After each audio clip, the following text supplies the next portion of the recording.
I'm Dr. Matt Miller, and I'm a general dentist with advanced training in oral surgery and IV sedation. And I'm going to answer some frequently asked questions. So a lot of people ask, will insurance cover the cost of my wisdom tooth procedure? And the answer is, we really have to take a look at your specific plan to determine what insurance will cover. Whether the doctor is in-network or out-of-network, we make this process easy for you by submitting it to your insurance on your behalf. So a dry socket is one of the most common complications that can occur with wisdom teeth. Often it's associated when you have a lower wisdom tooth that needs to be extracted. And it's not that everybody gets a dry socket. What happens is if the blood clot gets dislodged either partially or fully, it leads to an empty dry socket, which has nerve endings, which can be perceived as being painful. It will actually self-resolve and we'll be there with you throughout the entire process if it comes up. But one thing we can offer at Endeavor Dental is something called platelet-rich fibrin, where we actually draw 2 tubes of your own blood through your IV and spin it in a centrifuge to isolate your platelets and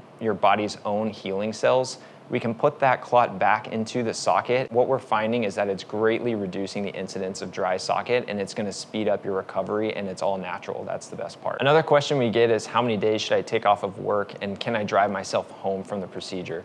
Just for your safety, since you're under the influence of sedatives, actually we require you to have a driver that's 18 years or older to take you home. After the procedure, you probably need about 1 or 2 days off from work, depending on what type of job that you do. We'll discuss with you how much time we think may be necessary. Also, depending on the difficulty of your case, if we might recommend a few extra days of recovery as well. But generally, we advise that you go home and rest for 1 to 2 days, stay off your feet, no heavy lifting, and then some modifications to your diet while you're taking your medications. And then usually around day 3, day 4, day 5, people are feeling much better. Our goal is to get you feeling completely normal by 1 week.